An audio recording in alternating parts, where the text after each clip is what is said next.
La contrahistoria. Un programa presentado y dirigido por Fernando Díaz Villanueva.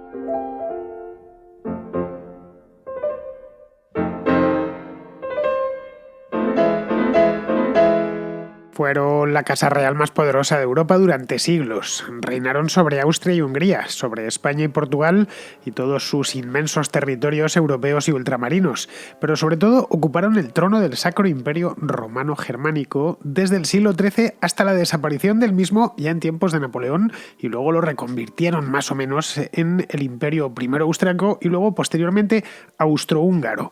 Hoy la familia Habsburgo, que sigue existiendo por supuesto en su rama de Habsburgo-Lorena, no reina en parte alguna, pero su historia se confunde con la historia de la misma Europa.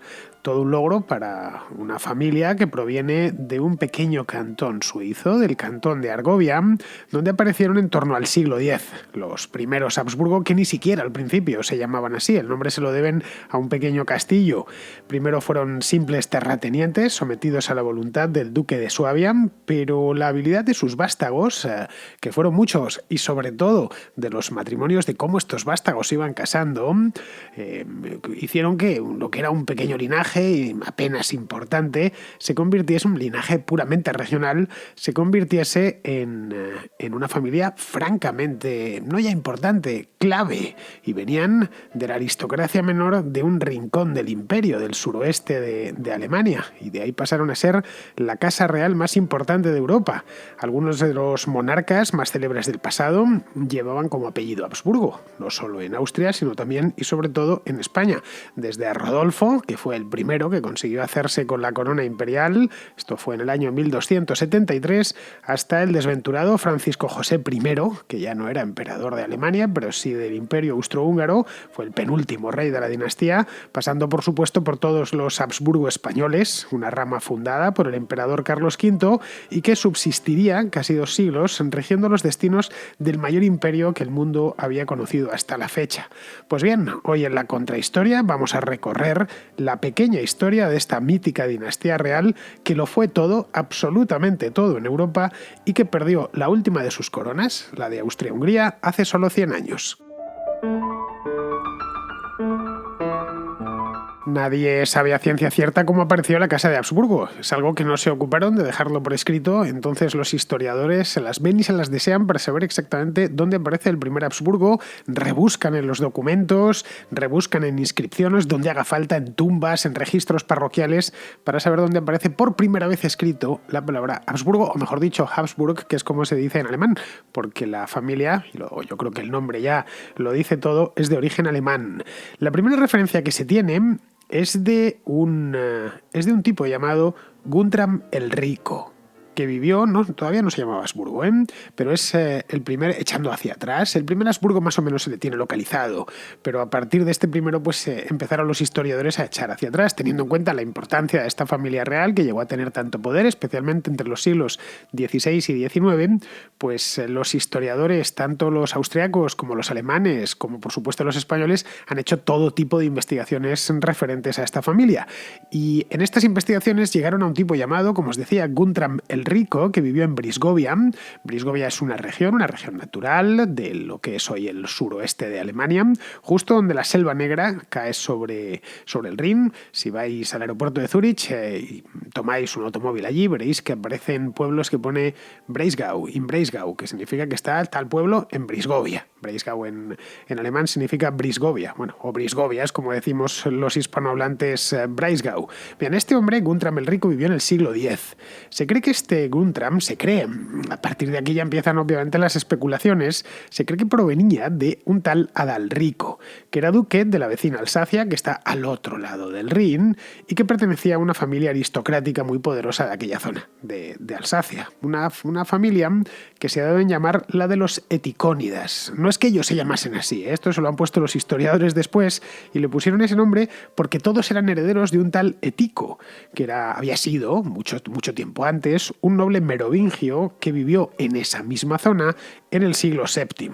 Como veis, se ha intentado ir hacia atrás todo lo que se ha podido, Y claro, cuanto más tiempo se va hacia atrás, especialmente en la Alta Edad Media, más cuesta encontrar documentos. Es un periodo de la historia de Europa bastante oscuro. De hecho, por eso se le llama la Edad Oscura. La Edad Oscura no es el siglo XIII o el XIV. De hecho, de eso hay bastante documentación. El problema es encontrar documentación fiable del siglo VII, del siglo VIII, del siglo IX. Y aquí es donde reinan las sombras y los historiadores y también los arqueólogos. Hay una especialidad de la arqueología que se llama arqueología medieval, que es muy interesante, por cierto, y además muy practicada en Europa, lógicamente, que consiste en eso mismo, en empezar a buscar vestigios e indicios de esto o de aquello para ir juntando piececitas. Realmente la arqueología, y esto lo sabe bien Alberto Garín, tiene mucho de fabricar un puzzle con piezas sueltas que muchas veces no encajan del todo bien, y a partir de ahí tienen que empezar a imaginar. De ahí que los arqueólogos muchas veces, más que teorías cerradas, lo que vienen a tener son hipótesis. Bien, esta es una hipótesis, pero por supuesto hay otras que son igualmente respetables. Yo, por supuesto, voy a defender la mía porque es el camino que he seguido y a mí me encaja mejor que las otras.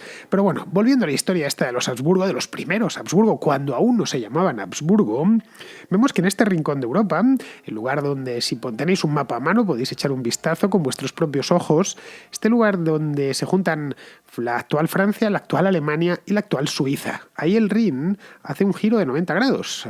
En ese momento lleva una dirección que va del este al oeste, gira en la ciudad de Basilea y ya tira hacia el norte, hacia el Mar del Norte, es decir, se dirige hacia Holanda a desembocar. Toda esta zona ha sido siempre un lugar de paso. Lo es hoy en día. De hecho, hay un aeropuerto muy importante, el de Basilea, Friburgo y Mulhouse, que es un aeropuerto internacional que comparten estas tres ciudades y además por ahí pasan bastantes autopistas. Es un lugar que conduce tanto del norte al sur del continente como del este al oeste. Y esto lo es hoy en día con grandes autopistas, ferrocarriles, aviones, etc. Pero es que también lo era en el siglo X. Había mucha menos gente en Europa, pero de cualquier manera una parte pequeña, eso sí, de esa gente se movía y buscaba los pasos naturales. Uno de estos pasos naturales era este lugar, esta zona de Brisgovia, esta parte del Rin donde da este giro. Se podían colar entre los Alpes y la Selva Negra y los Vosgos, que están en el lado francés, que están a la izquierda del Rin. Se encuentra en una zona, además, francamente, y la conozco bien, muy bonita. Es de estos lugares que tienen una belleza sobrecogedora y sobre todo que el Rin, en ese punto, es donde empieza a ser navegable. Y además los puertos que conducen al sur, que conducen a Italia, no pillan muy lejos. Pero bueno, lo importante es que el Rin, a partir de ahí, el Rin actualmente empieza a ser navegable para grandes barcazas a partir de Basilea, y en aquel entonces las barcazas no eran tan grandes, pero el Rin ya no tiene cataratas, como si las hay un poquitín antes. Las últimas grandes cataratas del Rin se encuentran en el cantón de Schaffhausen, o mejor dicho, como se dice en español, porque para esto sí hay topónimo en español, se llama Scafusa, que es un nombre, por cierto, bien bonito este de Scafusa. Schaffhausen o Scafusa es el cantón suizo que está más al norte, que está ya metido dentro de la República Federal Alemana. Pues bien, no muy lejos de ahí, no muy lejos de las cataratas del Rin, del Rheinfall, está Argovia. Esto está algo más al sur de Scafusa. Pues allí mismo, un nieto de Adalrico de Alsacia, este que os había contado antes, llamado Radbot de Klettgau. Si Klettgau fuese tan importante como Argovia o Brisgovia, pues le llamaríamos Klettgovia, porque es como se ha terminado hispanizando e italianizando todos estos nombres. En esta zona de Alemania se suelen tener las cosas en au, de tal manera que cuando los viajantes del sur que llegaban de España o llegaban de Italia lo veían, pues le ponían lo de Ovia al final, que probablemente es como aparecía en los escritos latinos. Esa es la razón. Bueno, el hecho es que este hombre, Radbot de Klettgau, ordenó construir un castillo, ahí en plena Argovia, un castillo al que empezaron a llamar Habsburgo. Y es aquí donde aparece por primera vez el nombre. Desconocemos por qué lo llamaron así. No tenemos ni la más remota idea. Así que a partir de aquí empiezan las hipótesis. Ya sabéis, cuando lo que os he dicho antes, cuando no hay un documento que nos dice esto es así porque es así, o llamé al castillo de esta manera por esta y por la otra razón, pues tenemos que imaginárnoslo. La primera de las hipótesis, la más famosa de hecho, apunta a que proviene de Habicht. Habicht en alemán significa Azor. Se sigue además llamando así. Por lo tanto, Habsburg sería algo así como un abreviado de Habichtsburg, es decir, el castillo del Azor. parece convincente, esa es la verdad. Si yo pienso en este hombre que os he dicho, en Radbot de Kletgau, en el siglo X o en el siglo XI, subido en su caballo de cacería, es muy fácil imaginárselo, vestido de caballero, cazando por los bosques de Argovia, con su inseparable Azor posado sobre su antebrazo, pues la verdad es que, ya digo, me parece razonable. Y que le llamase al castillo que acababa de construir, pues eso mismo, que le llamase Habsburg, que terminaría derivando, por contracción, en Habsburg, es decir, el castillo del Azor. Pero ojo, no es la única hipótesis que tenemos respecto al nombre. Hay otra que asegura que viene del alemán medio Hab, así, H-A-P, que significa en alemán medio fortaleza, por lo que Habsburg significaría, en esta hipótesis, el castillo fortaleza, más o menos aproximadamente. Esta también es convincente, aunque la verdad no es un castillo que tenga mucha apariencia de fortaleza. El castillo se conserva y se puede visitar sin ningún problema. Bueno, parte de lo que fue el castillo de Habsburgo se concentra y si lo veis, está sobre una colinita, no parece una fortaleza. Es cierto que ha sufrido muchas modificaciones desde hace 1000 años, pero se pueden ver la parte que sigue en pie y luego hay ruinas. El castillo fue mucho más grande en el pasado y solo queda una parte, aproximadamente un 25%, un 30% de lo que fue el castillo medieval, pero aún así no se ve es una casa grande con un torreón construido en piedra, encima de una colina. El castillo, ya digo, se puede visitar si vais por Suiza, si por ejemplo viajáis a Zúrich o a Basilea y tenéis tiempo, os podéis acercar hasta allí por la autopista, porque la verdad es que es un lugar, al margen de que esté o no esté el castillo, es un lugar bien bonito porque Argovia es uno de los cantones más encantadores que hay en Suiza, teniendo en cuenta que los 26 son encantadores, pues este especialmente. Bueno, la cosa es que podéis entrar porque dentro podéis incluso comer en él, porque dentro hay un restaurante privado, vamos, que sirven dentro especialidades de Argovia, de la comida típica de allí. El precio no es barato, eso os aviso ya. En general casi nada es barato en Suiza, pero este castillo tampoco lo es. Así que si vais por allí, id preparando la billetera, porque la cosa no va a bajar de 50 a 60 euros por persona, y ni siquiera en euros. Tendréis que pagar en francos suizos, por supuesto, con vino de la tierra. El propio castillo tiene unos viñedos, lo que ya no sé es si el vino que sirven dentro del restaurante es el que sacan de esos viñedos. Se ven además perfectamente los viñedos en los laterales de la colina, pero bueno, como yo no sé mucho de vinos, pues no sabría deciros si el vino que sirven en el castillo de Habsburgo es bueno o es malo, porque no lo he probado, no he tenido el gusto. Pero bueno, los españoles, los chilenos y los argentinos tenemos, ya se sabe, no es mi caso, pero sí el de la mayoría, tenemos el hocico muy fino para el vino, porque en nuestros países hay vino de muy buena calidad. Así que a lo peor os parece una cosilla menor. El clima, eso sí, os lo advierto ya, si vais en invierno preparaos para el frío, porque el clima de la cuna de los Habsburgo no da para grandes tintos.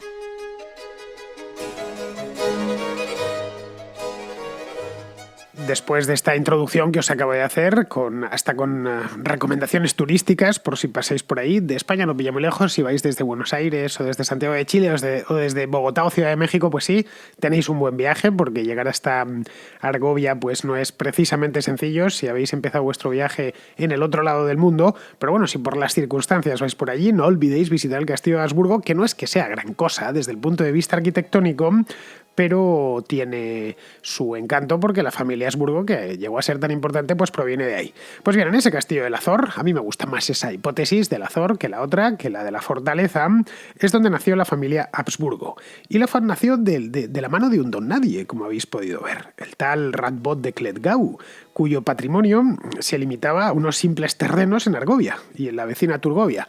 Es decir, nada, un señor menor de una zona menor, una zona, bueno, lo que era la Argovia. Si hoy Argovia es un lugar rural, pues imaginaos lo que sería aquello en el siglo XI de nuestra era, es decir, prácticamente nada. Supongo que tendría unos viñedos, como los viñedos que se pueden ver hoy en esa zona de Suiza, y poco más, los bosques, algo de agricultura, el Rin, que siempre es muy próvido, y poquito más. Debía ser un Un tipo no especialmente llamativo, no, de ahí que haya quedado muy poquito de él, y lo poco que hemos llegado a saber es porque la familia luego realmente fue muy importante. Si los Habsburgo no se hubiesen hecho con la corona imperial, seguramente nadie hablaría de Radbot de Cletgau, evidentemente. Bueno, quién sabe, a lo mejor alguien que estuviese estudiando, algún historiador suizo de Argovia tendría que ser, además, que estuviese estudiando la historia del cantón. Pero vamos, este hombre, a pesar de su insignificancia histórica en aquel momento, debía ser un tipo muy listo y además muy activo, porque además del castillo fundó una abadía muy cerquita, la abadía de Muri. De hecho, el castillo se levantó para proteger la abadía. En la Europa del siglo XI nunca se estaba seguro del todo, por lo que más valía prevenir. De tal manera que era muy normal que los señores, si fundaban un monasterio, por ejemplo, pues se encargaban de que hubiese un castillo cerca. En el caso de que apareciesen unos bárbaros o con idea de realizar pillaje por la zona, pues se pudiese defender. Radbot nunca utilizó el apellido Habsburgo. Sabemos que el castillo se llamaba así, pero él nunca personalmente se hizo llamar Radbot de Habsburgo. El primero en hacerlo fue su hijo. Esta es la primera vez que aparece alguien con este apellido. Su hijo se llamaba Werner. Lo tuvo con una mujer de Lorena llamada Ida, una aristócrata, hija de un duque, el duque de Lorena, que le reportó pues una serie de heredades en Alsacia y en Suabia. Suabia está ya al otro lado del Rin, y sobre todo al otro lado del lago de Constanza. Desde el Rin del lago de Constanza hasta Basilea fluye, mejor dicho, de este a oeste. Bien, pues al otro lado del lago de Constanza es donde se encuentra Suabia, y al otro lado del Rin es donde se encuentra Alsacia. Todas estas regiones, son regiones naturales, están muy cerca las unas de las otras. Los primeros Habsburgo lo que hicieron, como venían no diré del arroyo, pero sí un poquito de la nada, eran nobles de pueblo, nobles de andar por casa, lo que escogieron para labrar su fortuna, y llegaron a hacer mucha, fue el método matrimonial. Es decir, se casaron bien y además estuvieron casándose bien durante muchos siglos, y así iban ampliando el patrimonio familiar, sumando poco a poco nuevos territorios, en principio pues por la zona esa que les quedaba cerca, la zona de lo que hoy es ese triángulo donde se juntan Francia, Alemania y Suiza. En aquel entonces no existía ni Francia, ni Alemania, ni Suiza, insisto, porque la Europa del siglo XI era muy distinta en todos los aspectos, no solo culturales, sino también, por supuesto, políticos, a la Europa actual. Pero bueno, el hecho es que había, no diré reinos poderosos porque no existía ninguno, pero sí algunos duques que tenían cierto poder. Por ejemplo, estaba el duque de Borgoña, que tenía cierto poder en el lado izquierdo, en lo que hoy es Francia. Estaba también el duque de Suabia. Este es un ducado que luego posteriormente desapareció y se reconvirtió en lo que sería más tarde el condado y el reino de Württemberg, que daría lugar a lo que es el estado federado hoy de Baden-Württemberg. El ducado de Suabia, de hecho, desapareció en el siglo XIV, creo que fue, y llegó a ser muy importante. Fue uno de los ducados raíces del Sacro Imperio, junto a Sajonia, Baviera, Lorena y Franconia. Es decir, que habían sido los duques de Suabia, habían sido de los fundadores del Sacro Imperio Romano Germánico. Bien, volviendo sobre el tema de los Habsburgo, de este Werner de Habsburgo, este primer Habsburgo de la historia, escogió ir casándose, él como su padre, igual que Radbot de Cletgau, ir casándose siempre con aristócratas, por supuesto, de la misma zona, para que los hijos heredasen el acumulado de lo que habían tenido los dos padres. Procuraban, de hecho, además, sobre todo al principio, hacer matrimonios desiguales, pero desiguales en favor de la mujer, de tal manera que ellos pusiesen el apellido, pero el hijo heredase las propiedades y los territorios, sobre todo de la madre. Es lo que había pasado previamente. Los Lorena tenían bastantes más territorios que lo que tenían los Habsburgo, estos primeros Habsburgo. Es decir, que en este aspecto eran también bastante listos. Todas estas adquisiciones territoriales por la vía matrimonial los convirtieron, en el curso de un siglo, en vasallos del duque de Suabia, como ya os he comentado, que eso ya les metía más o menos en primera división del Sacro Imperio, en la parte baja de la tabla, pero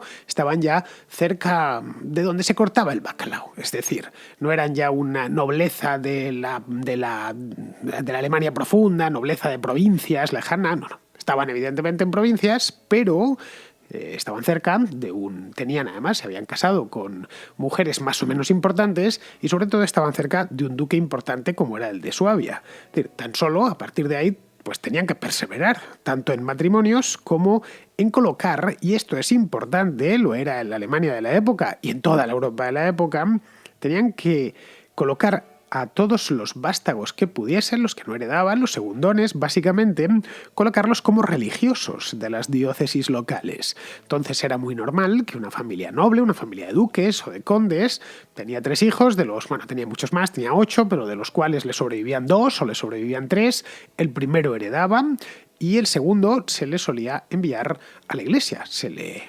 Enviar es un decir, entre comillas.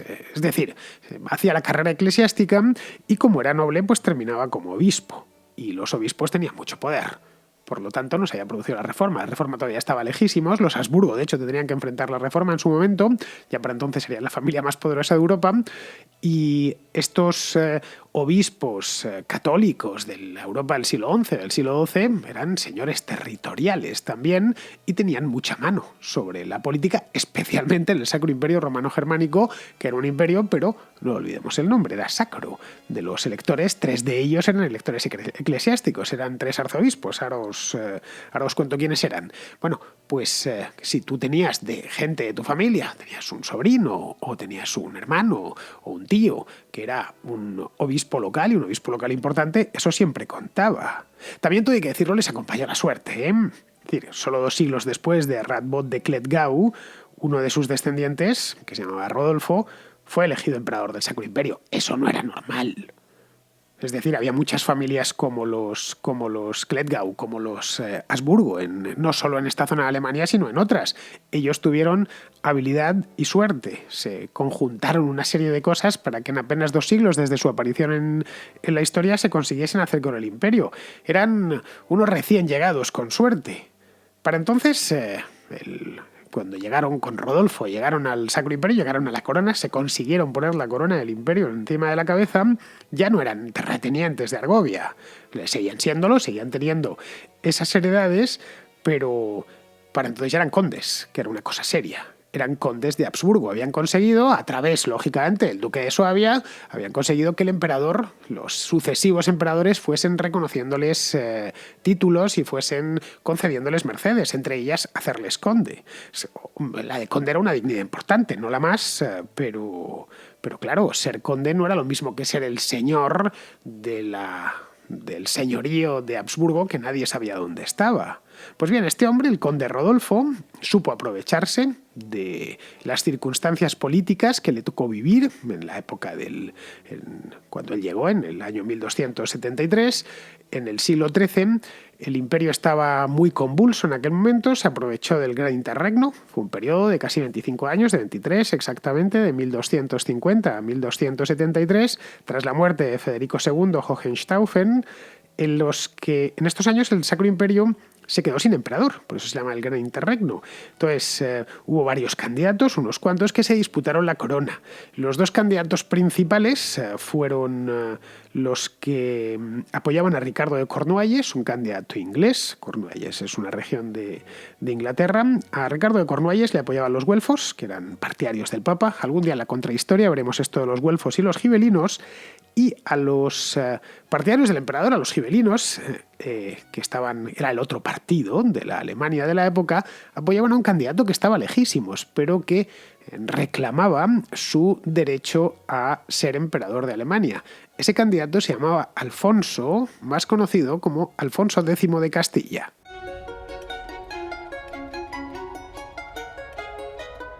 A los electores había que comprarlos, estos no daban gratis ni la hora.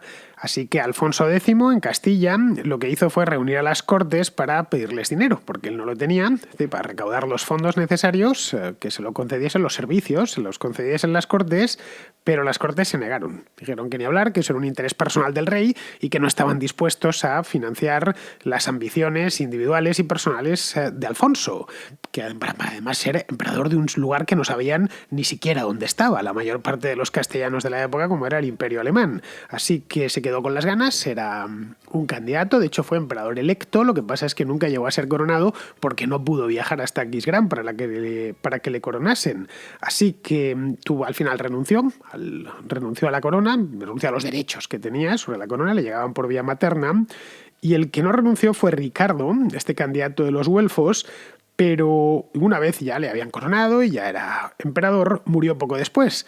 Así que aparecieron nuevos candidatos, lo que ocasionó infinidad de enfrentamientos que después de unos años de caos pues tocaron a su fin con la elección de Rodolfo de Habsburgo, este candidato provinciano, este conde de Habsburgo, como una especie de candidato de compromiso, que no era rey, era un simple conde, y cuyos dominios al sur de Alemania pues no eran nada especialmente llamativo. Quizá precisamente por eso debieron pensar qué nos puede hacer este hombre, qué nos puede hacer un simple conde del sur de Alemania, de Argovia, qué nos puede hacer nada, y además ni siquiera es rey, ni siquiera no es ni príncipe elector, no es nada, es un conde perdido, un parvenú que ha tenido suerte el último siglo y su familia se ha hecho grande y ha hecho algo de dinero.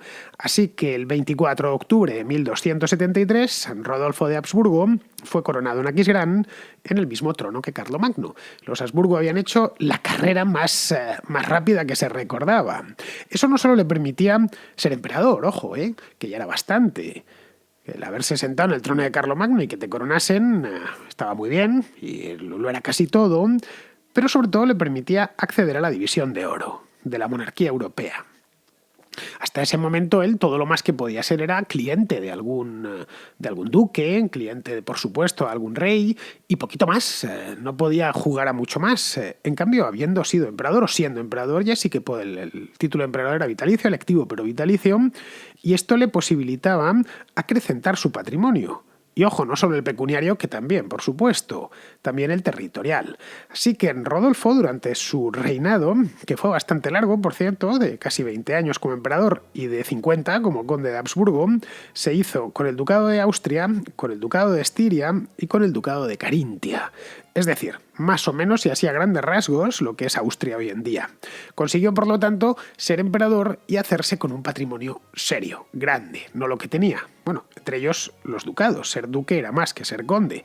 Consiguió, por ejemplo, que su hijo Alberto fuese elegido rey de romanos, es decir, emperador del Sacro Imperio, pero este ya no pudo conseguir que la corona imperial se mantuviese dentro de la familia. La monarquía en el Sacro Imperio, como ya os he dicho, era de carácter electivo, por lo que los electores escogían al que más dinero metía en sus bolsillos. No había mucho más que decir, por lo menos en este momento. Los príncipes electores fueron cambiando con el tiempo, no siempre fueron los mismos. Bueno, hubo un par de ellos que siempre, desde luego los eclesiásticos nunca cambiaron, pero digo de los seculares. Pero vamos, siempre estuvo formado por 3 electores eclesiásticos, que eran los arzobispos de Maguncia, de Colonia y de Treveris, y 4 electores seculares. El rey de Bohemia, que siempre estuvo, el margrave de Brandenburgo, antes había sido el duque de Suabia, cuando el ducado de Suabia desapareció, pues se quedó con esa dignidad de príncipe elector el margrave de Brandenburgo, el conde palatino del Rin y el duque de Sajonia. Así que los Habsburgo, desposeídos de la dignidad imperial, los herederos de Rodolfo, vamos, lo que se concentraron fue en acrecentar el patrimonio familiar, para tratar en el futuro de volver a ser elegidos como emperadores, pero para ser elegidos como emperadores ya jugando en primera división. Digamos, por hacer un símil futbolístico, que creo que viene aquí bastante bien, los Habsburgo en origen habían conseguido llegar a la final, habían ganado la Champions League, después un equipo de segunda división había ganado de pura casualidad la Champions League, ya sé que no puede ganarla porque no la juega, pero imaginémoslo, que la juega, vayamos al Mundial de Fútbol, que un equipo africano que se clasificó de milagro consigue ganar el Mundial de Fútbol, imaginémoslo. Pero claro, en el momento ha sido casi una casualidad, y a partir de ahí ya luego no lo consigue y deciden en ese país apostar por el fútbol para que dentro de una generación pues el país en sí se haya incorporado ya a las grandes potencias futbolísticas, y a partir de ahí ya empieza a ganar mundiales. Pues una cosa así es lo que pasó con los Habsburgo. Se tomaron un par de siglos para afianzarse, algo menos de un par de siglos. Y claro, el modo para afianzarse era convertirse, una de las maneras, aparte de ganar territorios, era convertirse en príncipes electores. Así tendrían garantizado, como mínimo, un voto. De los 4 príncipes seculares, el más importante de todos era el rey de Bohemia. ¿Por qué? Pues porque era rey, no por ninguna otra razón. Los otros ninguno era rey. En la nobleza hay un orden de precedencia, más muy claro. cualquiera que sea noble lo sabe a la perfección. Después de un rey va el príncipe, después del príncipe va el duque, después del duque el marqués, después del marqués el conde, después del conde el vizconde, luego el barón y luego el señor. En el caso de España están los grandes de España, que es una dignidad extra que se coloca por encima del título y que en el pasado, obviamente hoy no, tenían ciertos privilegios, como por ejemplo no tenían que descubrirse ante el rey, este era uno de ellos, el otro era que tenían libre acceso al Palacio Real, pero vamos, estos son todo privilegios que tenían en el pasado y se les llamaba, se les sigue llamando, sigue existiendo un grandes de España y unos cuantos, además, hay incluso una diputación de la grandeza. Pues bien, cualquiera, si alguno de vosotros sois grandes de España, pues lo sabréis mejor que yo, que esto de la precedencia en los títulos es bastante importante. Luego, no era lo mismo ser el conde palatino, aunque su voto valiese lo mismo que ser el rey de Bohemia. Uno era un rey y el otro era un conde. En una sociedad feudal como la que estamos hablando, que funcionaba conforme a unos vínculos de vasallaje muy claros, aquel era el orden de las cosas y así es como tenía que funcionar el mundo y ellos lo entendían bien, eso era bastante importante. Si tú eras un simple varón, no ibas a llegar muy lejos, tenías que estar prestando vasallaje a otros señores más poderosos, mientras que si eras un rey, pues la verdad es que estabas en la cúspide de la cadena trófica. Por encima de ti solo estaba el papa y el emperador. El hecho es que si conseguían la corona de Bohemia, esto era como el premio gordo, porque era el único príncipe elector que era rey. Y se sumaría además a todos sus dominios en Austria, y eso les daría muchísimo poder y muchísimo dinero para comprar la corona. De manera que durante el siglo XIV los Habsburgos se concentraron en Austria. Eso les hizo descuidar, entre otras cosas, el solar original de la familia, es decir, ese castillo de Habsburgo, ese castillo de Azor que veíamos antes, que por cierto terminaron perdiendo. No lo terminaron perdiendo porque lo vendieron ni nada de esto, lo terminaron perdiendo porque apareció un nuevo país en esta misma época, la Confederación Helvética, es decir, Suiza, que comenzó a expandirse. Así que en el año 1414 los berneses, los habitantes de Berna, el cantón de Berna, invadieron Argovia y se quedaron con el castillo. Así, tal cual, el castillo de Argovia, y lo que es Argovia forma parte de Suiza desde hace muchos años, aunque el cantón de Argovia es más reciente, se creó en el siglo XIX. Pero vamos, los Habsburgo de principios del siglo XV ya estaban poco interesados en el castillito argoviano de sus antepasados, no les importaba mucho. Su nueva patria era Austria, llevaban ya además bastante tiempo ahí, todos ya habían nacido allí, y su obsesión era quedarse con la corona de Bohemia. Lo intentaron primero por las malas, es decir, por la mano militar, pero fracasaron, así que cambiaron de estrategia. Fueron, como ya habían hecho previamente, fueron por la vía matrimonial.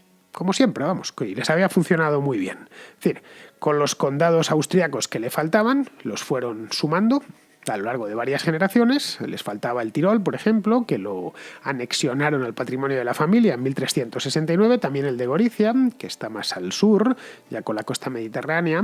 Gorizia es una ciudad italiana, Gorizia se llama, tienen también una ciudad eslovena al lado que se llama Gorica, y es donde está, para que nos hagamos una idea, de la ciudad de Trieste, la misma costa mediterránea. Vamos, que se habían convertido ya para principios del siglo XV en una de las familias más poderosas de la zona.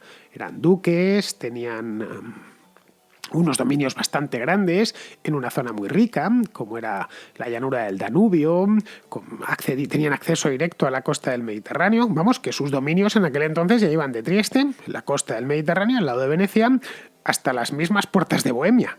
Así que casaron a uno de sus vástagos, que se llamaba Alberto, con la hija de Segismundo de Bohemia, que además de emperador era rey de Bohemia, era de la familia Luxemburgo. Y en ese momento, automáticamente, como además era patrilineal, pues ya habían casado a Alberto de Habsburgo con la hija del rey, y por lo tanto el siguiente rey de Bohemia sería un Habsburgo, sería de la familia. Sucedió como tenía que suceder, porque eso nos sucede a todos, nos termina sucediendo a todos. Murió Segismundo en el año 1437 y la corona real de Bohemia, y la imperial por supuesto, o los derechos sobre la imperial y la condición de elector, cayó suavemente sobre las sienes de los Habsburgo. Pero Alberto apenas tuvo tiempo de disfrutarlo, porque murió solo 2 años después, que estaba guerreando contra los otomanos en el valle del Danubio. Los otomanos, os preguntaréis qué hacían ya allí tan pronto, si todavía no había caído ni Constantinopla. Bueno, es que antes de que cayese Constantinopla, los otomanos ya estaban en los Balcanes, ya se aventuraban hasta el corazón de Europa.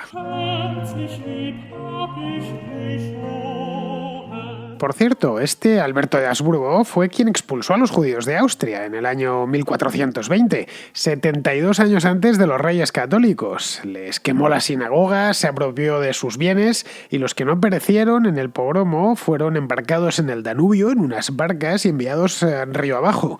Como os podéis imaginar, no hay mucha literatura sobre este tema, a diferencia de la expulsión de los judíos de España, sobre la que han corrido ríos de tinta. Pero volvamos a los Habsburgo, que justo en esta época, es decir, mediado del siglo XV, están a punto de entrar en su edad de oro.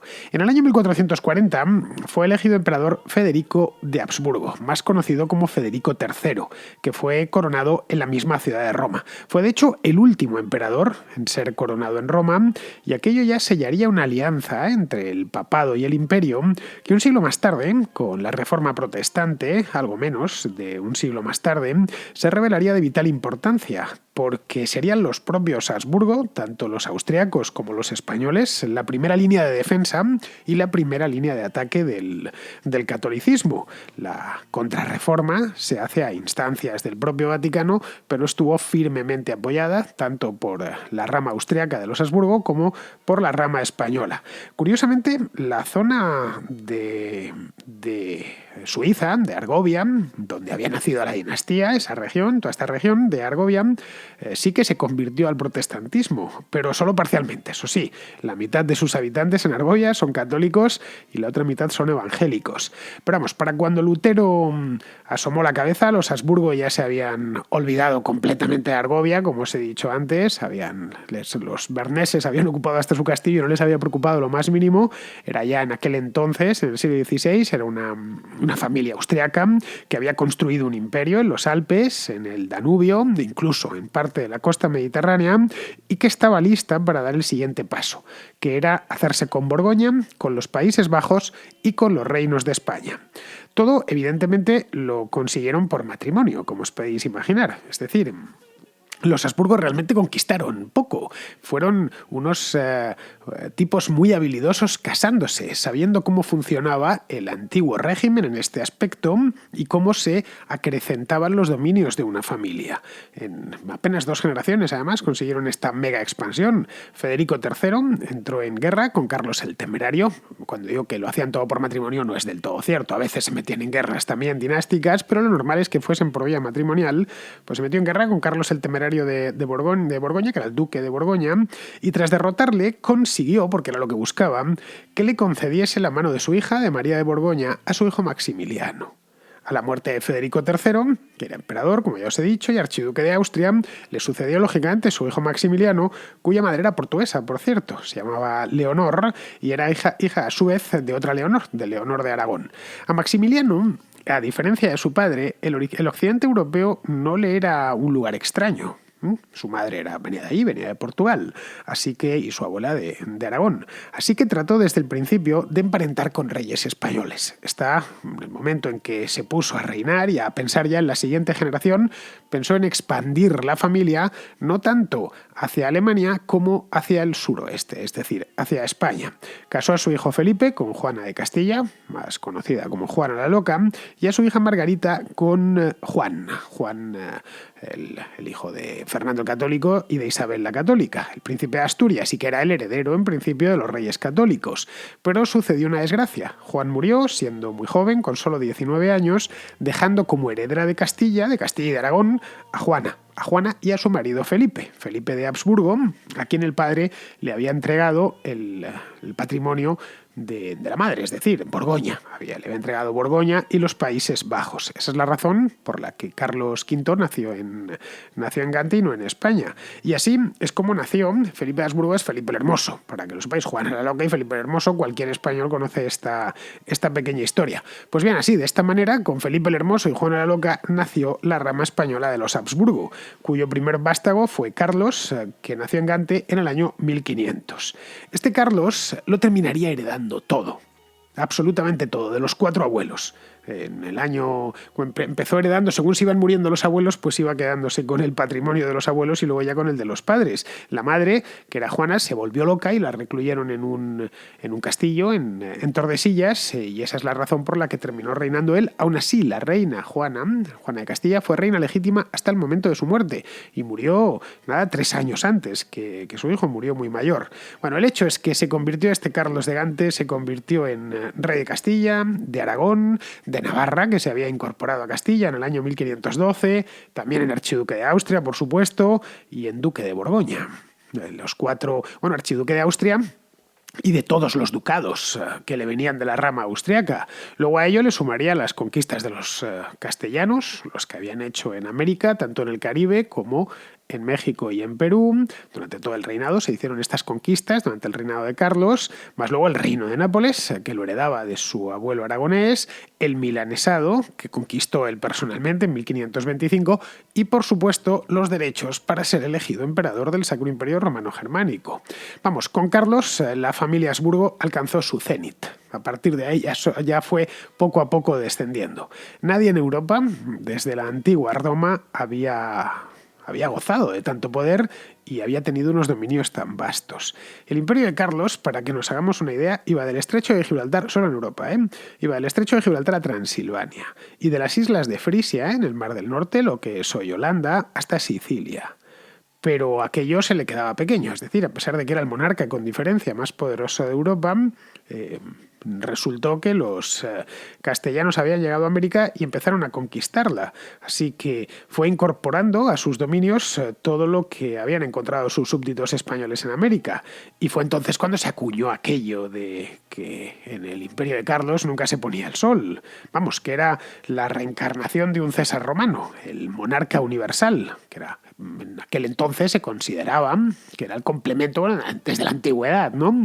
Desde tiempos de Constantino, el complemento idóneo para el Papa, que también era universal. Es decir, había una cabeza de la Iglesia y una cabeza del poder temporal. Y era perfecto, era algo que se había roto siglos antes y que siempre existió la tentación de volverlo a creer. Tampoco se consiguió en aquel entonces con Carlos V, pero bueno, muchos lo veían en aquel momento que era el rey universal. Este tipo tiene muchísimo poder y además, como sucedió lo que sucedió, es decir, la Reforma pues tuvo que alinearse todavía más con el Papa. Aun con todas le saqueó Roma, en el año 1527. Bien, como era hijo de su padre, como os decía, le correspondía la dignidad imperial, previo pago de su importe, por supuesto, a los príncipes electores que os decía antes, así que hizo lo que había hecho Alfonso X siglos antes, solicitar un servicio a las Cortes de Castilla para que aflojasen la mosca y le costeasen la corona imperial. Los castellanos accedieron, pero lo hicieron de muy mala gana y luego posteriormente se rebelaron contra él, lo que dio lugar a la Guerra de las Comunidades, en la que el rey tuvo, por cierto, que emplearse a fondo. Esto fue en el año 1520.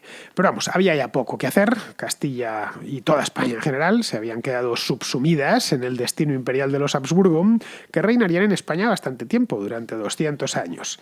A Carlos se le presentó otro desafío, el mayor desafío de su reinado, que fue indiscutiblemente la Reforma. Es decir, era un desafío de primera magnitud, la Reforma protestante, que dio comienzo, y esto sí es casualidad, en el mes de octubre, 31 de octubre de 1517. Es decir, solo año y medio después de que fuese proclamado rey de España, junto a su madre Juana.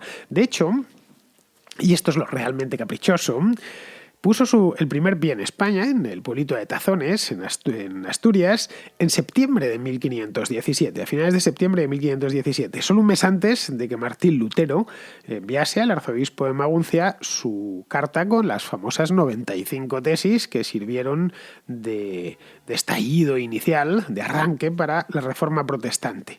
Aquello, como os decía, lo marcaría a fuego además, su reinado, hasta tal punto que decidió, cuando ya se iba a retirar, lo que hizo fue abdicar, no esperó a morirse para transmitir su herencia, decidió separar sus dominios austriacos de los occidentales. Es decir, que dejó el archiducado de Austria y el reino de Bohemia, la parte oriental de su imperio, se la dejó a su hermano Fernando y el resto a su hijo Felipe. Cuando digo el resto es los Países Bajos, Borgoña, Nápoles, el Milanesado y, por supuesto, pues todo lo que habían conquistado en América y en otras partes del mundo. Las Filipinas todavía no se habían conquistado porque esas las conquistaría Felipe II, su hijo Felipe, de ahí que se llaman Filipinas, precisamente. El archiducado llevaba incorporada la prerrogativa de ser elegido emperador. El archiducado y el ser rey de Bohemia y además llamarse Habsburgo, es decir, estaba todo, iba en el paquete. Así que su hermano se convirtió en el emperador Fernando I de Austria. Fernando, curiosamente, era un hermano pequeño de Carlos, había nacido 3 años más tarde, pero no había nacido en Gante, no había nacido en los Países Bajos, sino que había nacido en España, había nacido en Alcalá de Henares y había sido criado en España. Y había servido luego posteriormente, ya con su hermano convertido en rey, en emperador, le había servido como virrey en Austria y en Centro Europa, en la propia Alemania.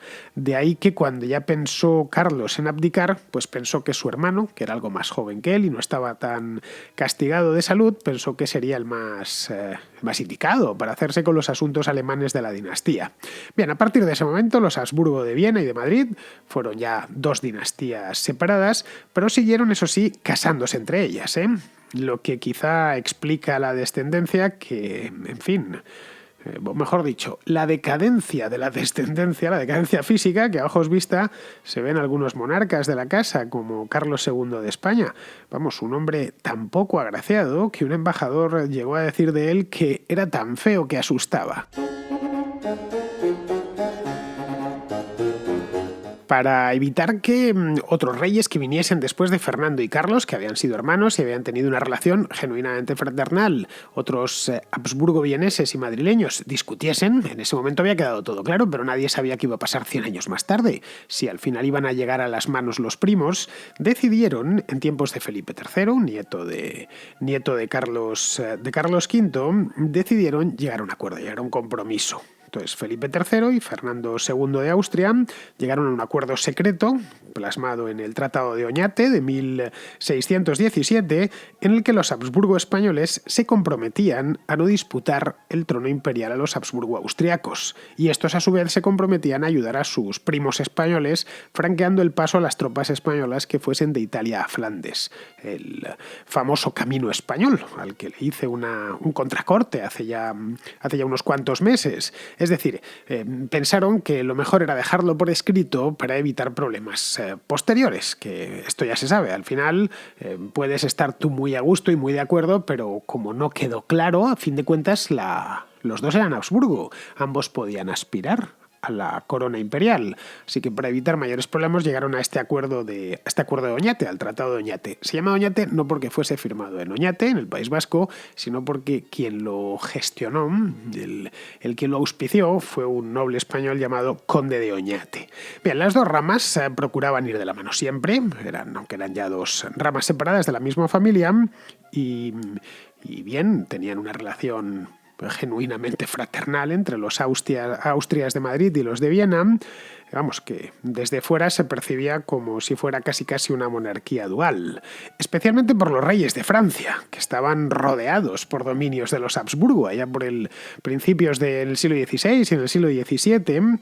Al sur tenían a España, que se acrecentó más con Portugal, con la incorporación de Portugal a partir de 1580. Al sureste estaba Italia, buena parte de Italia en aquel momento estaba gobernada por reyes Habsburgo españoles, tanto más de la mitad de Italia, de hecho, Nápoles, Cerdeña, Sicilia y el Milanesado. Luego al este estaba Alemania y Austria, por supuesto. Sobre Alemania, en Alemania eran los Austrias de Viena, y al norte Flandes y los Países Bajos, que estaban gobernados por los Austrias españoles. Así que guerras como la de los 30 años, que fue una guerra religiosa, básicamente, fue también una guerra contra los Habsburgo, en tanto que monarcas católicos, como el rey de Francia, se aliaron con el bando protestante para debilitar a sus rivales Habsburgo. De hecho, en La familia salió muy magullada de este conflicto, de la Guerra de los 30 años. Esta guerra terminó en 1648 y daría paso ya a la hegemonía francesa, ya con Luis XIV. Castilla en aquel momento estaba agotada en la segunda mitad del siglo XVII, después de siglo y medio de aventura imperial, que había salido bastante cara, y los Habsburgo vieneses, que se habían hecho incluso con la corona húngara, porque el rey de Hungría había sido derrotado por los otomanos, pues tenían que seguir combatiendo contra estos otomanos en su flanco sur. Los otomanos pusieron sitio a Viena en 2 ocasiones, una en el año 1529 y la otra en el año 1683. No sé si recordáis la contrahistoria que hice hace ya tiempo sobre la historia del café. Yo os hablaba de los croissants y de los cafés que había en los primeros cafés que abrieron en Viena. Bueno, pues el croissant nació precisamente a raíz del sitio de Viena de 1683. Bien, en España además la dinastía estaba agotada. Aparte de que el país lo estaba, aquí estaba agotada porque Carlos II no conseguía procrear un hijo. Así que a su muerte, esto fue en el año 1700, estalló una guerra de sucesión, la guerra de sucesión española. Carlos había nombrado sucesor, primero había nombrado sucesor a un Habsburgo como él, a un primo suyo, y después, posteriormente, cambió de idea. Y él no cambió, o le cambiaron de idea a sus propios asesores, el partido francés que operaba abiertamente en Madrid, y nombró sucesor a Felipe d'Anjou, que era un jovencito de 17 años, que era nieto del rey Luis XIV. Pero la parte vienesa de la familia, una vez muerto ya, Carlos II denunció el testamento y propuso a Carlos de Habsburgo, a uno de los primos concretamente este era nieto de Mariana de España, que había sido hermana de Felipe IV de España, y luego era primo de Carlos II, propusieron a Carlos como legítimo heredero, el famoso archiduque Carlos, que en la historia de España se estudia como tal. Bien, la disputa dinástica se transformó en una guerra europea y a la vez también en una guerra civil dentro de España, al término de la cual la Casa de Habsburgo española quedó extinguida. Y en España se produjo un cambio de dinastía, pasó a reinar la Casa de Borbón, que sigue reinando hoy en día, en el año 2020. Algo similar le sucedería a la rama austriaca. Esto sería a lo largo del siglo XVIII, exactamente 40 años más tarde, tras la muerte de Carlos VI, el mismo Carlos que había pasado a reinar como Carlos VI en el Imperio. Pues este es el mismo Carlos que había aspirado a la corona española. Él había muerto no sin descendencia, pero sí sin descendencia masculina. Había tenido un hijo, pero murió siendo un bebé, a los 6 meses de nacer. Así que lo que hizo fue transmitir los derechos sobre la propia Austria y, sobre todo, para el imperio, a su hija María Teresa. Pero claro, como era mujer, no podía ser elegida emperatriz de Alemania. En el imperio regía, como en Francia, por cierto, regía la ley sálica. Así que el trono pasó brevemente a la familia Wittelsbach. Pasó muy poquito tiempo, solo 3 años, de 1742 a 1745. Y luego ya volvió a los Habsburgo en la persona de Francisco de Lorena, que se había casado con María Teresa, con la hija de Carlos VI. En principio, siguiendo la línea patrilineal, que es la que se había seguido desde los orígenes, la Casa de Habsburgo desapareció en aquel momento, en 1740, la muerte de Carlos VI, porque el siguiente ya sería un Lorena. Pero por cuestiones de prestigio y de seguir heredando la corona imperial, lógicamente, no tenían muy claro que si se llamaban Lorena los príncipes electores les iban a seguir entregando la corona del imperio. En cambio, si se llamaban Habsburgo eran ya muchos siglos y eso pesaban, pues pensaron que lo mejor era rebautizarse con el apellido Habsburgo-Lorena, que es el que terminaría quedándose como última forma de los Habsburgo. Es como pasaría a llamarse la dinastía desde ese mismo instante pues hasta el momento presente, porque los Habsburgo-Lorena siguen existiendo. Pero claro, al Sacro Imperio le quedaba ya poquito tiempo. Estamos hablando de mediados del siglo XVIII, era un poco una antiguaya del Sacro Imperio Romano Germánico en el siglo XVIII. Tras la muerte de Francisco de Lorena, solo ya hubo 3 emperadores. Estuvo primero José II, luego llegó Leopoldo II, para cuya coronación, por cierto, Mozart compuso un concierto para piano, el número 26 exactamente.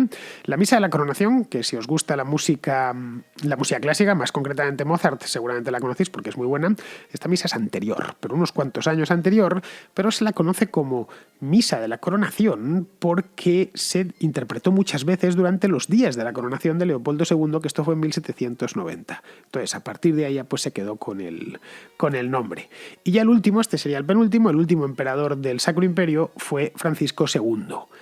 En el año 1806, tras la batalla de Austerlitz, Napoleón lo eliminó como si nunca hubiese existido, lo tachó, el Sacro Imperio Romano Germánico, que, ojo, había sido fundado cientos de años antes. Había sido fundado por Otón I en el año 900, fundado, el primero en ser coronado como tal. Es cierto que se suele buscar su origen en el propio Carlomagno, luego tendríamos que irnos 1000 años atrás, pero el primer rey coronado como emperador, o primer emperador coronado como tal del Sacro Imperio Romano Germánico fue Otón I en el año 962. Luego tenemos aquí 844 años de historia, que no está nada mal. Cuando Napoleón decidió suprimir el Sacro Imperio, los Habsburgo-Lorena ya se temían algo, así de una manera difusa, más o menos veían las intenciones del nuevo emperador, porque ya se había coronado como emperador el propio Napoleón, así que un par de años antes, en el año 1804, habían convertido el Archiducado de Austria en imperio. Francisco II, de hecho, fue durante un par de años emperador por partida doble, de ahí que se le conociese en Austria como Der Doppelkaiser, es decir, el César doble, el emperador doble.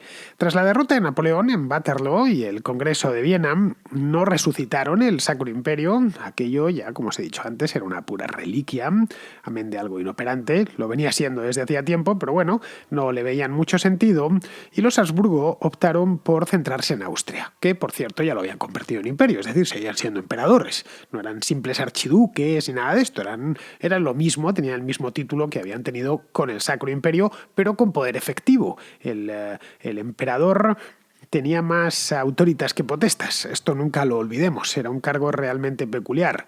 Luego la Europa del siglo XIX era muy distinta a la del siglo XVI. Se trataba en aquel momento de forjar un gran estado cuyo territorio fuese contiguo, a diferencia de cómo había sucedido en tiempos pasados. Es decir, nada de mosaicos, como el Imperio Habsburgo de Carlos V, por ejemplo. Si echamos un vistazo al mapa de Europa en tiempos de Carlos V, pues lo que nos encontramos es que efectivamente los Habsburgo eran muy poderosos, pero tenían repartidos sus dominios por toda Europa, como os he dicho antes, desde el estrecho de Gibraltar hasta Transilvania, pero entre medias había otras cosas. Es decir, que a la hora de, por ejemplo, mover tropas, pues tenían problemas. Lo tuvieron los Habsburgo españoles, que tenían que mover tropas desde Milán hasta Flandes, y eso les obligaba a atravesar, a hacer un mes de camino a través de territorios que no eran suyos y que contaban pues con la buena voluntad de los señores del lugar. Si os interesa este tema del Camino Español, como os he dicho antes, hay un contracorte que hice hace un tiempo para patronos y para fans del programa, lo podréis encontrar en el archivo. Bueno, el hecho es que tenía que ser contiguo y el imperio austriaco era gigantesco y además contiguo. No importaba, eso sí, que fuese culturalmente diverso. El nacionalismo estaba ya en el aire, pero los emperadores de Austria no le dieron mucha importancia, es decir, decidieron en principio ignorar este hecho. A su juicio importaba más que fuese homogéneo religiosamente a que fuese homogéneo lingüísticamente. Porque el imperio austriaco, austrohúngaro, desde el año 1867, albergaba una población muy diversa. Se hablaban en su interior una docena de idiomas, tan distintos entre sí, el uno del otro, pues qué sé yo, como el alemán y el italiano, o el húngaro y el rumano, amén de eslovaco, de esloveno, de checo, de ruteno, de serbocroata, y no sé, me dejo unos cuantos. Pero lo importante es que todos fuesen católicos. Esto del imperio austrohúngaro, hice también una contrahistoria hace un tiempo sobre el Imperio Austrohúngaro en sí. Es una historia mucho más breve, que obviamente que la de los Habsburgo. De hecho, esta es una especie de complemento, esta de los Habsburgos, con la del Imperio Austrohúngaro que hice hace tiempo, por si os interesa. Esta la tenéis en abierto, por supuesto, es una contrahistoria normal, así que buscadla en el archivo y ahí la encontraréis. Bien, el Imperio Austrohúngaro era una monarquía dual en toda regla y además definida como tal. Es decir, 2 coronas para una cabeza. Realmente eran 2 países. Por un lado estaba Hungría y por el otro lado estaba Austria, que tenían hasta un pasaporte diferente. Pero la verdad es que no duró mucho tiempo. Como tal, como imperio austrohúngaro, solo duró 51 años, del compromiso de 1867 a la rendición austriaca en la Primera Guerra Mundial en noviembre de 1918. Fue tan corto que tuvo solo 2 emperadores, uno de ellos además vivió muchísimo. El primero fue Francisco José I, el de las patillas estas tan pobladas, que reinó de 1848, es el que suscribió el compromiso con Hungría, a 1916. Reinó la friolera de casi 70 años, 68 exactamente, y luego su sobrino nieto, Carlos I de Austria, que sería ya el último monarca de la dinastía. El 11 del año 1918, el 11 de noviembre de 1918, el 11 del 11 a las 11 de la mañana, que fue el día y la hora del armisticio, hizo una proclamación este hombre, Carlos de Habsburgo, reconociendo el derecho de los austríacos a escoger la forma de Estado. No dijo nada más. Días después, el día 16, hizo lo propio en Hungría.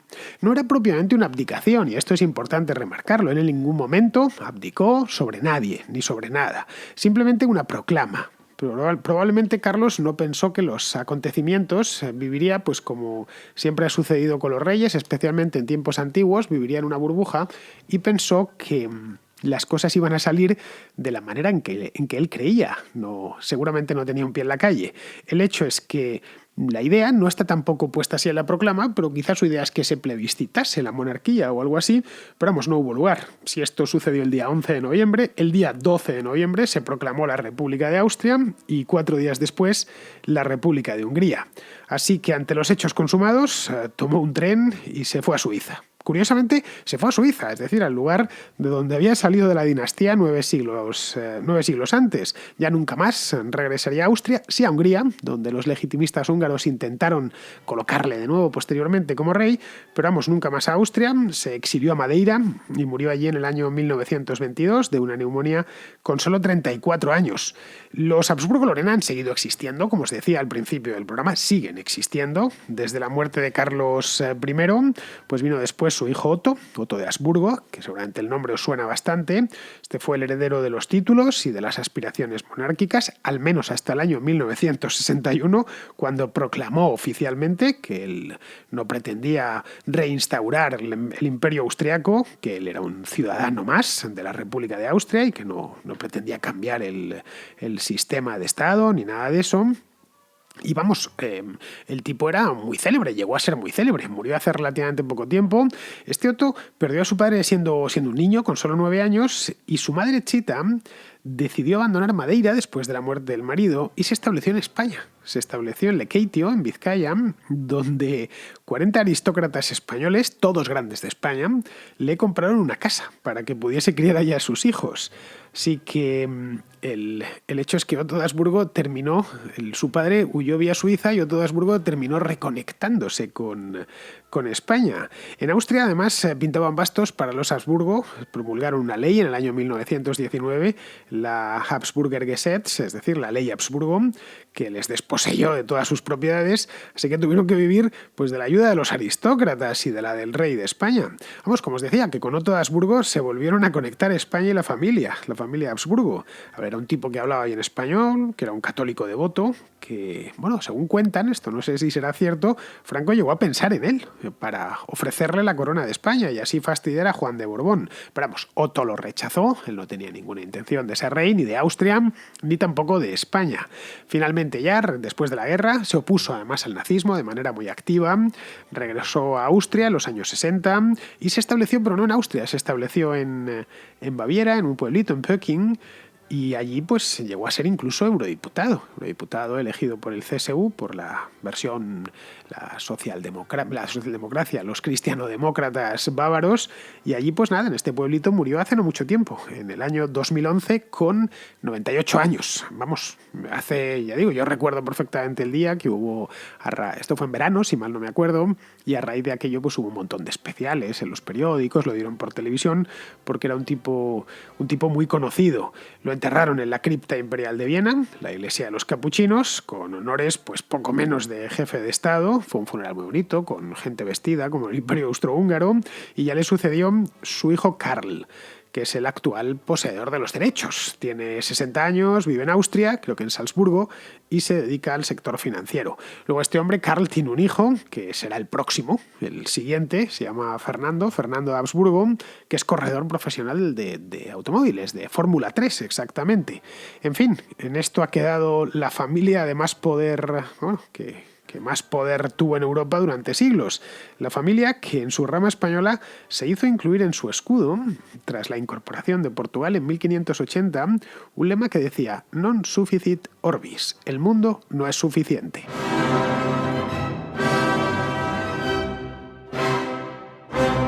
Espero que este viaje de 1000 años que hemos hecho por la familia Habsburgo haya sido de vuestro agrado.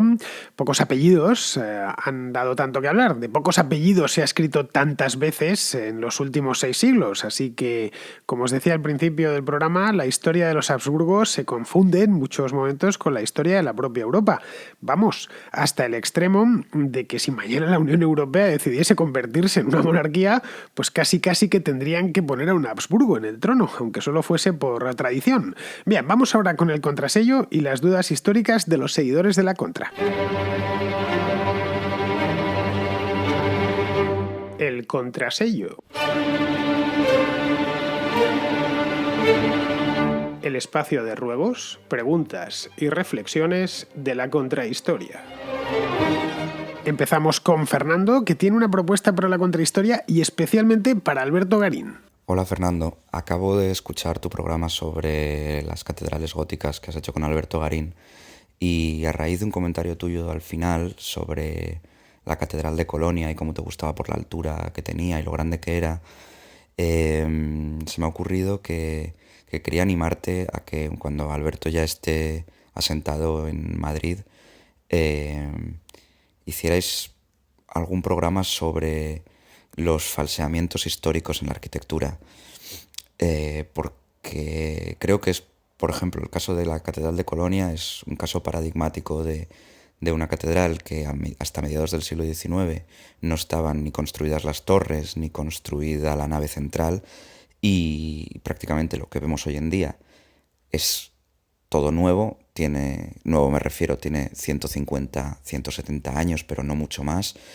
Y sin embargo, muchísima gente, muchos turistas van allí y ven un edificio que se piensan que tiene 600 años. Y eso es una cosa que ocurre muchísimo en Europa. En España pasa un montón, en Cuenca, en Barcelona, no sé, pasa muchísimo.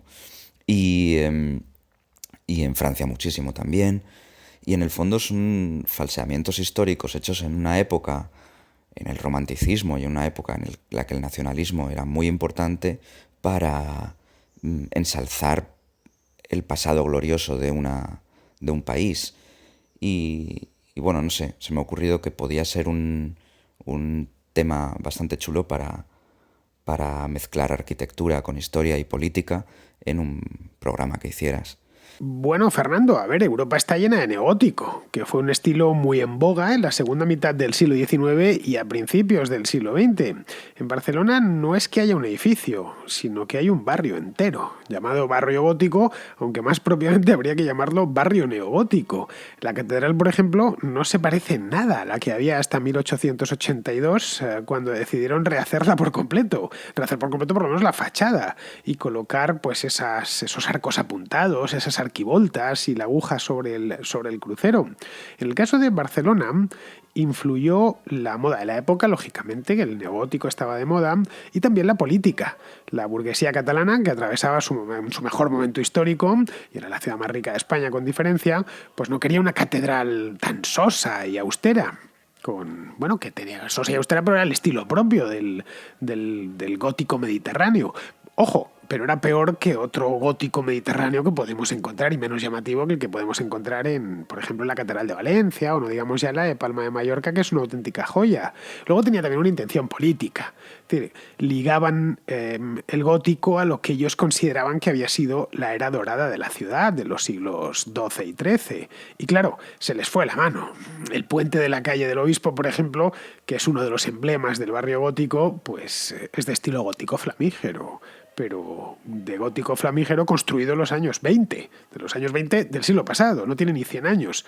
Vamos, creo que la cosa ahí ya sí que dijeron, bueno, vamos a hacer casi un parque temático, de ahí que algunos se hayan, especialmente algunos arquitectos lo hayan denunciado. Madrid, que es una ciudad más caótica desde el punto de vista arquitectónico, es también más auténtica en este aspecto. En el Madrid de los Austrias, por ejemplo, se amontonan los estilos, edificios muy importantes de la ciudad, como es el caso de la Casa de la Villa, la sede del ayuntamiento, histórica. Es un edificio del siglo XVII de estilo herreriano, pero un siglo más tarde, a finales del XVIII, Juan de Villanueva abrió una galería columnada en su lado norte, el que da a la calle Mayor, que es de estilo neoclásico. Y oye, ni media queja, ¿eh? Así se ha quedado. La Plaza Mayor, que no está muy lejos de la Casa de la Villa, ha tenido muchísimas más reformas, entre otras cosas porque se incendió varias veces y aprovechaban después de cada incendio para ponerla al día.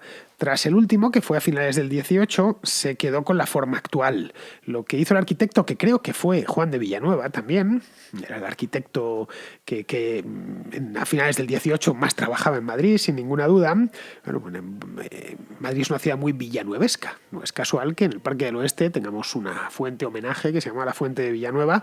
No sé si será antepasado mío por algún lado, pero en este aspecto sí que compartimos el apellido. Bueno, pues creo que lo que hizo Villanueva en la Plaza Mayor fue quitarle 2 pisos y la cerró por las esquinas, porque hoy tiene 3 y en aquel entonces veréis grabados y pinturas de la Plaza Mayor en el siglo XVII, por ejemplo, veréis que es más alta.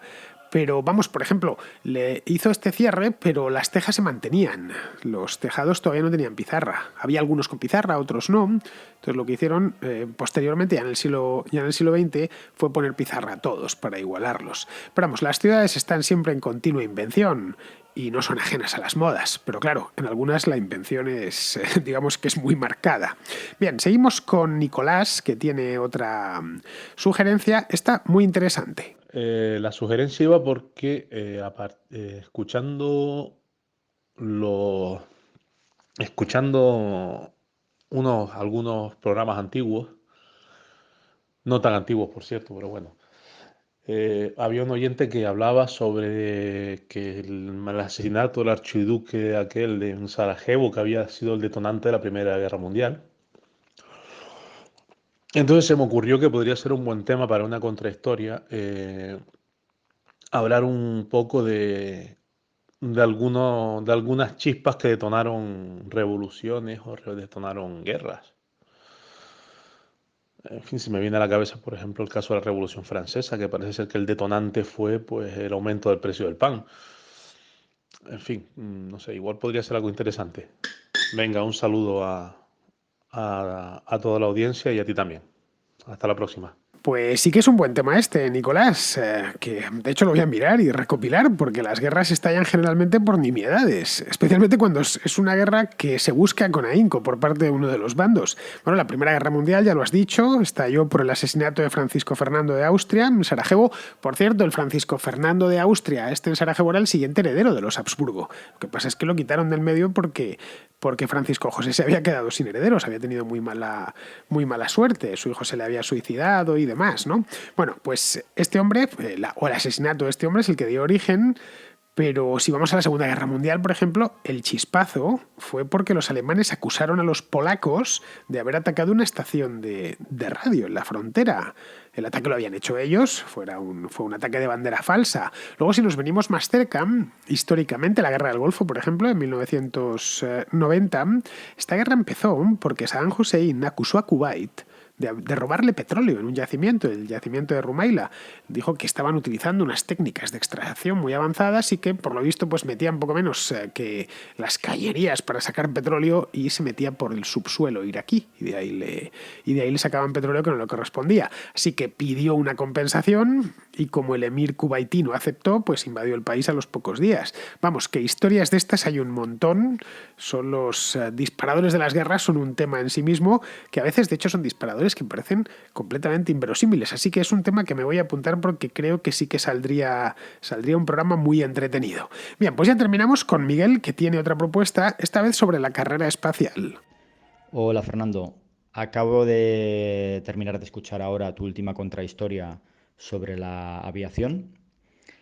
Bueno, la verdad, enhorabuena, porque en general, no solo con esta, sino con todas las contrahistorias, se nota que haces un trabajo exhaustivo de información, de dedicarle horas, de hacerte tus apuntes, tu pequeño guión, y la verdad es que nos regalas auténticos audiolibros con estas contrahistorias y también con los otros espacios que tienes, aparte de la contracrónica. Bueno, y el caso es que según lo estaba escuchando me ha venido a la cabeza una reflexión, y es que ya que has hecho 2 entregas de este tema, que está muy bien estructurado y que da para hacerlas, podrías animarte y hacer una tercera, o en paralelo hacer una diferente, sobre la carrera espacial, lo que sería la conquista del espacio, que es el último paso más allá de la aviación y que tiene un origen también en la aviación. De ahí lo de aeroespacial. Pues no sé, también en perspectiva histórica, por supuesto. Los primeros cohetes serios y funcionales, que desgraciadamente creo que fueron las bombas alemanas que dejaron bien planchadas Londres y otras ciudades, como por ejemplo los famosos V2, ¿no? Y temibles, que se lanzaban desde el continente hacia Inglaterra. Uno de los padres o precursores de todo esto, von Braun, que creo que fue también el que luego desarrolló el programa aeroespacial para los Estados Unidos, para la NASA. Y por supuesto también pues toda la siguiente historia de competición en los cielos y en el espacio entre los dos grandes bloques, que serían Estados Unidos y la Unión Soviética, por supuesto, y con las primeras conquistas que parecía que la Unión Soviética iba ganando terreno, como con el Sputnik o el primer hombre que hizo una órbita espacial, y luego finalmente pues ya cosas más evolucionadas y que van más allá, como podría ser pues el ir a la Luna, ¿no? El viaje a la Luna del Apolo 11, etcétera. No lo sé. Ahí te dejo la idea y me parecería, ya te digo, que ahora que lo tenemos en caliente, esta contrahistoria, le pondrías ahí un remate de oro. Muchas gracias. Como supongo que ya sabrás, Miguel, hice hace unos meses uno sobre la llegada a la Luna, porque se celebraba el 50º aniversario de la llegada a la Luna. Lo hice en el mes de julio de 2019. Y bien, el programa Apolo pues fue no ya parte de la carrera espacial, que por supuesto fue de hecho el punto culminante de la carrera espacial, que por lo demás fue muy breve, ¿eh? Fue una carrerita más que una carrera. Duró poco más de 10 años, desde el lanzamiento del Sputnik en 1957 hasta la llegada del Apolo 11 a la Luna en el año 69. Luego sí, siguieron compitiendo, es cierto, durante 20 años más, pero vamos, Estados Unidos ya se había llevado el premio gordo, que era llegar a la Luna, y aparte los soviéticos empezaron a verse muy escasos de fondos a partir de los años 70 y no pudieron competir en condiciones. De hecho, en los años 70 todavía compitieron por el transbordador espacial. Los soviéticos diseñaron uno, como el Columbia y el Challenger, que se llamaba Buran, pero vamos, nunca llegó a alcanzar el espacio, el Buran este. De hecho, era ya lo de la parte final, era puro seguidismo, a ver si conseguían mantener el ritmo simplemente si conseguían mantener el ritmo, ya no pretendían en ningún momento competir con los estadounidenses. Pero vamos, cuando la Unión Soviética colapsó en 1991, el Buran y todas estas cosas se suprimieron, se abandonaron. No a la estación Mir, que la tenían ya en el espacio, aunque tenía muy poco mantenimiento, lógicamente. Es decir, que Rusia sigue teniendo un programa espacial, pero ha tenido que rediseñarlo desde cero. Ya no es como, a partir de los 90 no fue como había sido previamente. Muy bien, queridos amigos, pues con esto terminamos la contrahistoria de hoy, y ya sabéis, mañana en la contracrónica tenemos, si mal no recuerdo, libros, es decir, que tenemos contraportada. Así que si os pasáis por ahí, me despido de vosotros. Hasta mañana.